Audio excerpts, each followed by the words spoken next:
Tabea, pagi baik saudara semua. Selamat pagi pemirsa, saya Christine Pesiwarisa kembali hadir lagi menemani Anda dalam berita Ambon pagi ini. Berikut berita utama kami.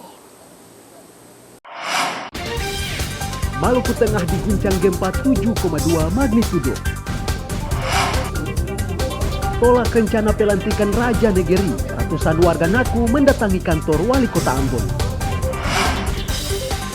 Menyalahgunakan dana bantuan operasional sekolah, pejabat Dinas Pendidikan dan Kebudayaan Maluku Tengah masuk bui.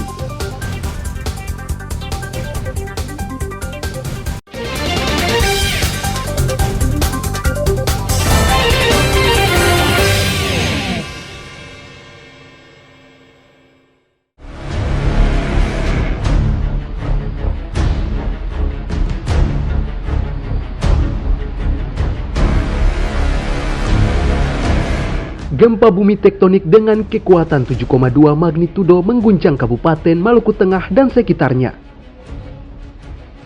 Meski tidak mengakibatkan kerusakan, gempa berkekuatan 7,2 magnitudo yang terjadi di Laut Banda, Kabupaten Maluku Tengah memicu terjadinya tsunami minor dengan ketinggian bervariasi di Damar, Kabupaten Maluku Barat Daya serta Banda, Maluku Tengah. Badan Meteorologi, Klimatologi, dan Geofisika Ambon mencatat pusat gempa berjarak 255 km barat laut Tanimbar dan berada pada kedalaman 45 km. Merupakan gempa dangkal akibat aktivitas deformasi batuan atau kerak bumi di dasar Laut Banda.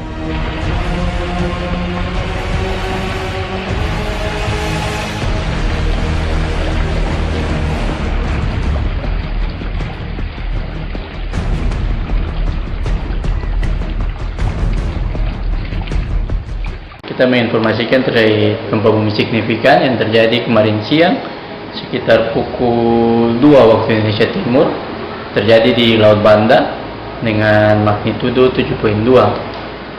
Gempa bumi ini cukup signifikan dirasakan mulai dari daerah Kabupaten Kepulauan Tanimbar, MBD, bahkan sampai di Pulau Ambon pun ada laporan dirasakan guncangan gempanya. Untuk penyebab gempa bumi ini akibat adanya aktivitas tektonik, dorongan dari lempeng Australia dari selatan Laut Banda yang kemudian akumulasi energinya terlepas dari sebuah patahan di dasar Laut Banda. Kami juga memonitoring anomali muka laut. Pasca kejadian gempa bumi kemarin itu terpantau pada dua tempat pengamatan kami. Yang pertama di Pulau Damar itu ada anomali ketinggian muka laut setinggi 39 cm, sama di Pulau Banda, Pulau Neira dengan ketinggian tsunami 8 cm. Namun demikian, tsunami ini sesuai dengan hasil pemodelan kita tidak terlalu signifikan sehingga peringatan dini tidak dikeluarkan. Untuk masyarakat, himbauan kami tetap waspada, gempa bumi susulan masih terus terjadi.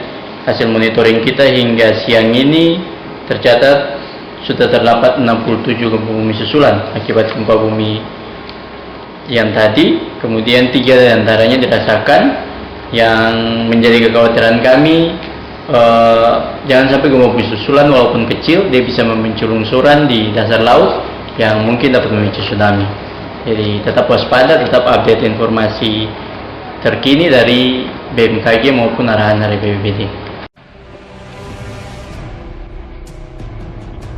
Warga yang menempati pesisir diimbau waspada gempa susulan. Muhammad Syahrul Sunet melaporkan dari Maluku Tengah.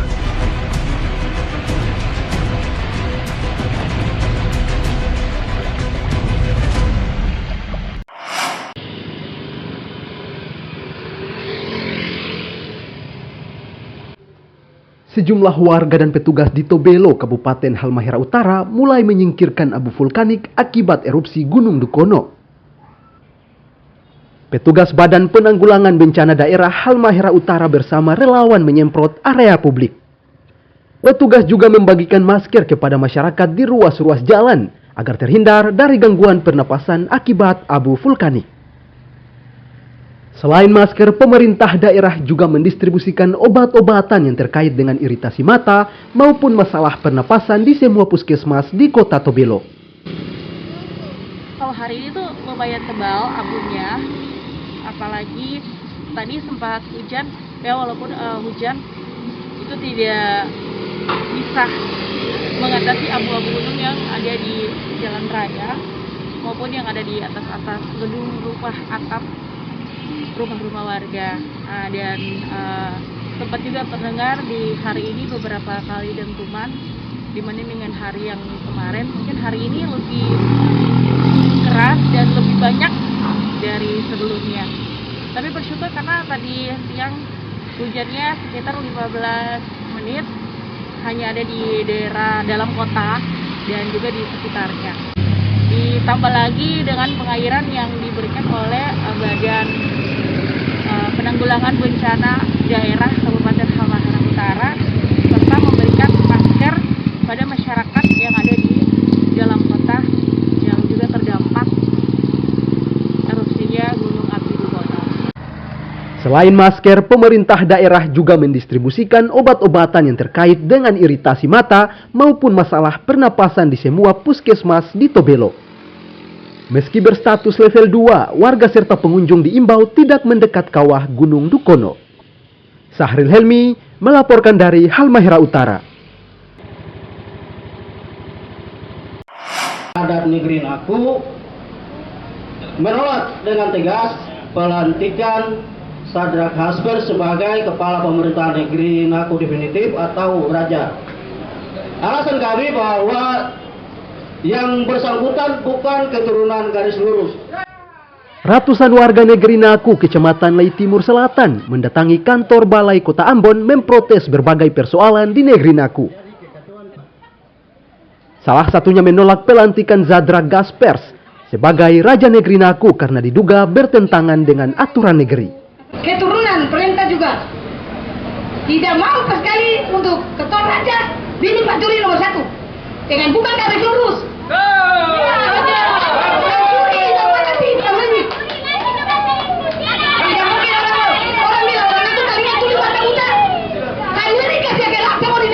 Bapak Badung ada hadir di sini. Nah, kita berharap memang sebenarnya kalau ada tertulis bagus lah. Tapi kita rasa teman-teman di media semua di kota juga sudah mencatat, sudah mendengar. Terkait dengan proses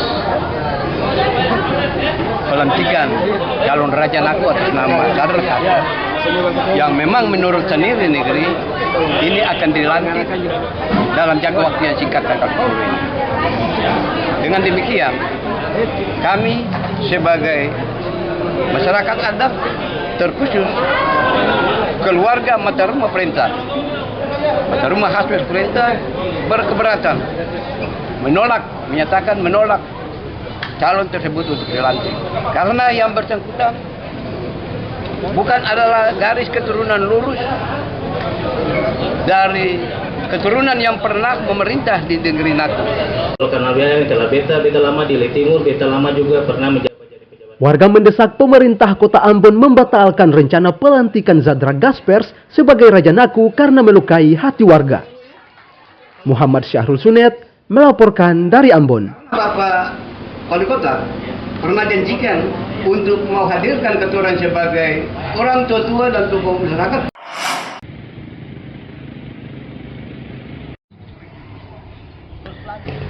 Penyidik Kejaksaan Negeri Masohi, Kabupaten Maluku Tengah menahan Fritz Lukas Sopakua karena penyalahgunaan dana bantuan operasional sekolah.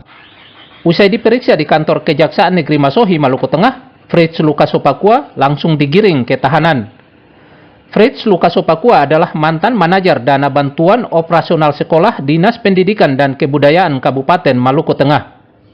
Tersangka ditahan setelah memenuhi unsur korupsi, yakni bersama-sama menyalahgunakan dana bantuan operasional sekolah sejak tahun 2020 sampai 2022 hingga merugikan negara 3,9 miliar rupiah. Terkait dengan perkembangan pemeriksaan kami itu selain dengan pelaksanaan kegiatan dalam hal penyusunan data-data sekolah, yang bersangkutan juga terindikasi menikmati sebagian dari hasil penggunaan dana BOS baik afirmasi kinerja maupun dana BOS reguler. Akibat perbuatannya, Fritz Lukas Sopakua terancam maksimal 20 tahun penjara. Tim Liputan melaporkan dari Maluku Tengah.